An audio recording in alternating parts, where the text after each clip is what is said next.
Of all of the YouTube videos on my channel, you could definitely say that I am a gal who loves herself a good old-fashioned challenge. What genuinely started out as somebody who leaned into the YouTube folklore has now since evolved from 1 week quick fix challenges, or challenges just kind of based on something a little bit random and goofy, to instead trying challenges that are focused on my strength, building my endurance, and actually bettering myself by focusing on strength-based goals. And who was the lucky winner, the name of the infamous challenge for this past month? The one, the only, the push-up. I decided for the next 30 days, I'm going to be doing 50 push-ups every single day in order to build my strength, work on my form, and honestly just better myself and better my goal of trying to become a push-up queen. For me and my current skill set, 50 push-ups every single day for 30 days straight is a lot. So maybe that isn't that much to you, as I'm kind of realizing that might be not a lot of push-ups for many people. But that was a big jump for me. I don't know, just making that more clear. The only goal is to do at least 50 for the entire day. If that means one day I need to split it up, 25-25, morning and night, so be it. Admittedly, my baseline for push-ups is not 0. There was one time I did win a push-up contest, and that sounds a lot cooler than it is. I was in a workout class. Our instructor bet for whomever could do the most push-ups, she would buy a smoothie at the end of class, and your girl loves herself a smoothie. I turned on like the little tiny ounce of competitiveness that I have deep in my soul as a very non-competitive person, and somehow I beat out all the guys, gals, and non-binary pals. For this whole video, this is actually the form that I will be using for my push-ups. All of my life, I was taught to have my elbows flared and that this was the correct push-up form. Flaring your elbows often puts unnecessary pressure on our shoulders and elbow joints, as well as makes our chest work less. The most common mistake people make with their push-ups is flaring their elbows out, commonly as a result of using a hand position that's too wide, thinking that this is going to better target and grow their chest. It actually does the opposite, while putting our shoulders at a greater risk for injury. When I was doing these like wide ones down here, like what they would teach you to do in PE class in the 4th grade, your girl was never doing them right. I was never doing them well. I had terrible range of motion. My form was horrible. Once I learned that there was different hand placements, changed my life. Significantly less chest activation with the wider grip, but also less activation of the triceps and less strength and power improvements, likely due to the reduced range of motion. Push-ups to me are one of the most empowering moves that you can do, because not only are they beyond humbling, but they're dang good for you, they're dang good for your body, and a lot of times they'll kick your butt. I think my mantra in the beginning was slow and steady wins the race, because my push-ups, my form, everything about it was sluggish. It took me a good while to even feel comfortable doing more than 7 to 10 reps at once, so oftentimes I would break it up in the beginning to do 5 sets of 10 in order to get in as many reps as possible. But I would most likely push it off until the very end of the day to avoid it for as long as I could.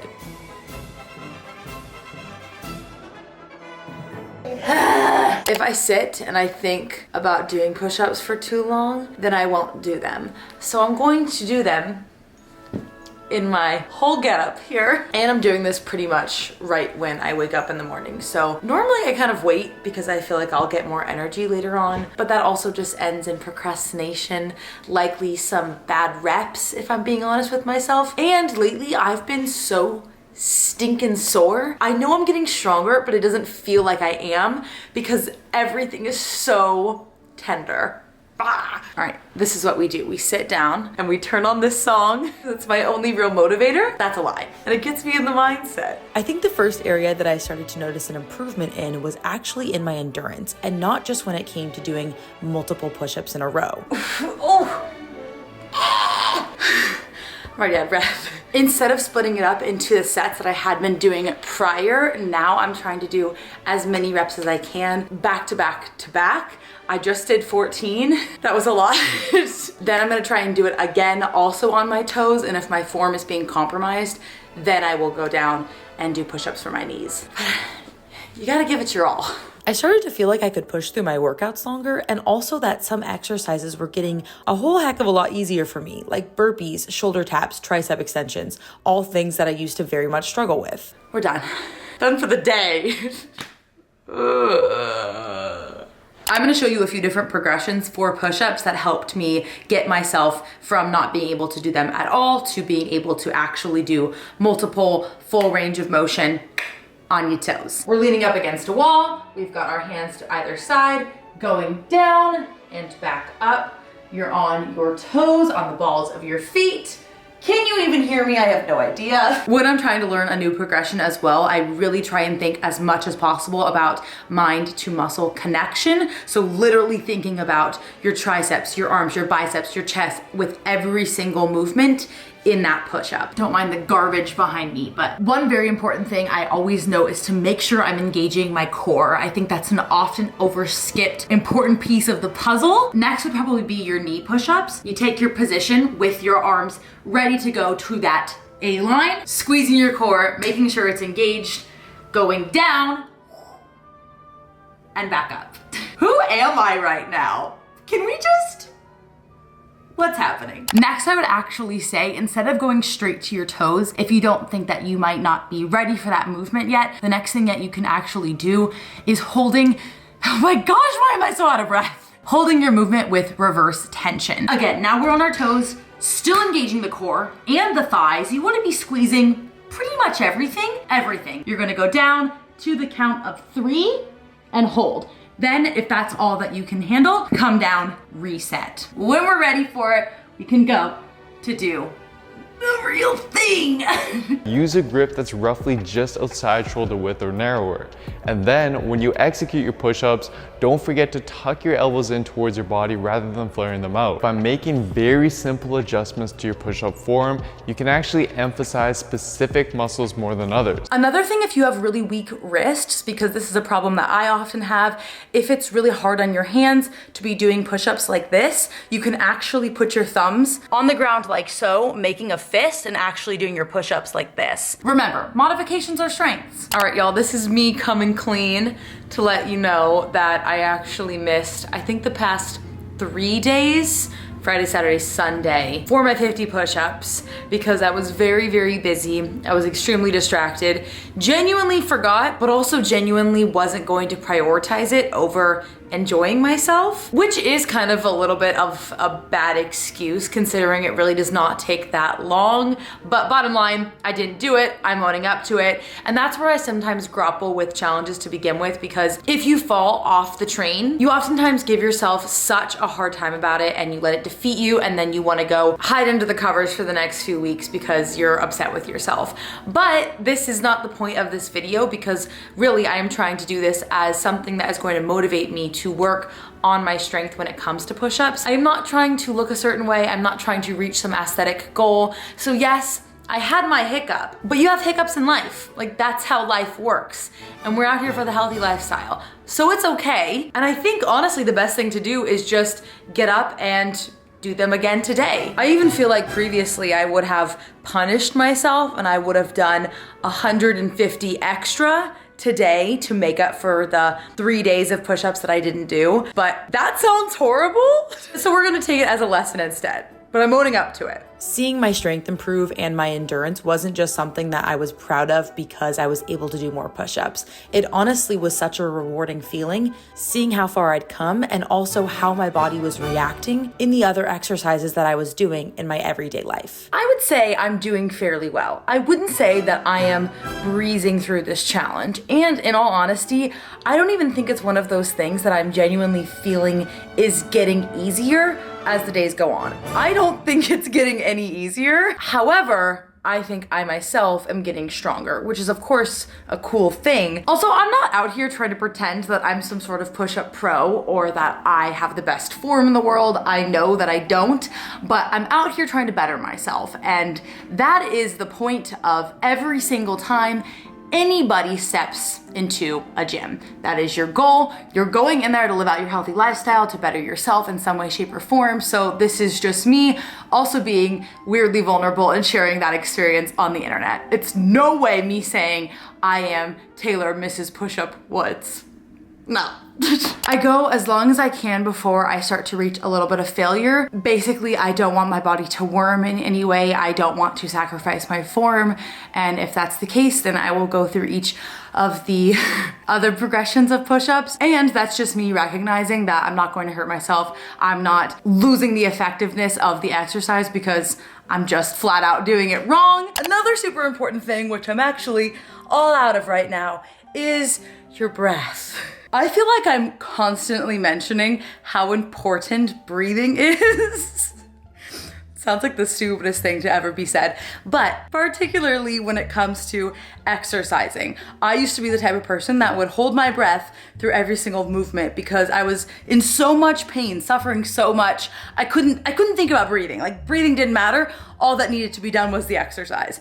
That is so beyond wrong. Essentially, when you're doing an exercise, your breath is incredibly helpful, and it can actually be very advantageous for you to complete the movement and to probably get a better lift in if you're lifting weights, you're doing push-ups, whatever, if you're actually using your breath to your advantage. Basically, our muscles need oxygen in order to function properly, and the more that we move, the more oxygen that we need. So it makes a lot of sense that we're going to be breathing very heavily, or that our breath is very prevalent when we are exercising. This article mentions how proper breathing can help you lift heavier, it can help with muscular endurance, and it can even help you recover more quickly during high intensity activities. The actual breathing technique just depends on what sort of movement you're doing. For example, when I am running, I like to do a 2 breaths in, 1 breath out technique. But when it comes to a push-up, you want to inhale as you're lowering yourself to the ground and exhale as you're pushing yourself away from the ground. You breathe in through your nose when you go down, and then you breathe out through your mouth as you're pushing up. A general rule of thumb when it comes to strength training is to inhale through your nose as you're about to perform the exercise, exhale through your mouth as you're completing the movement. Hey.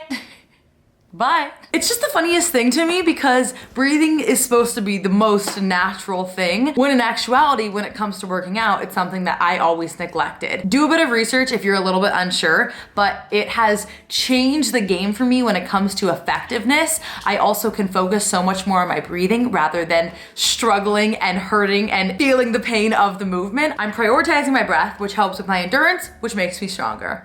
Boom. Something else that I have not shut up about lately is how important it is to set strength-based goals for yourself. And the reason I have not stopped talking about this is because it has genuinely changed my life. And I am being a bit dramatic when I say that, but I do genuinely mean it. God, that kind of hurt. My life, my fitness journey, my entire pursuit of a healthy lifestyle was changed the day that I recognized I did not need to be focusing on the way that my body looked, but rather how my body feels and the things that it is capable of doing, the strength I can build and how empowered I can feel when I meet a goal that's based on my body's strength and not the way that my body's gonna fit into a t-shirt. You know, there was a few hiccups, but I'm going to deem this challenge a success. I have a new perspective on challenges recently. You know, I'm out here trying to better myself, I'm trying to better my mentality, and I'm really just trying to kickstart some good habits. My baseline for starting this challenge was only about,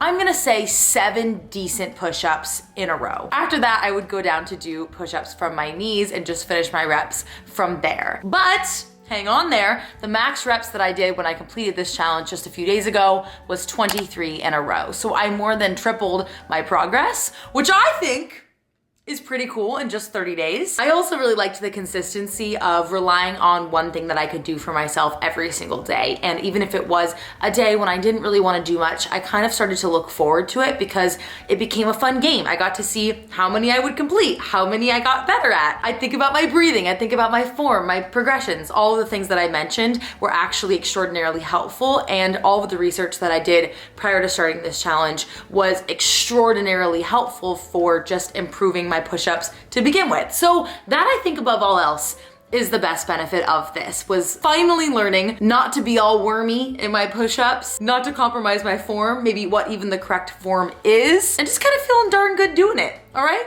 We did the darn thing. I have another fun challenge up the mini sleeve coming in the next few weeks, so stay tuned and subscribe if you haven't already. Thank you so much for watching.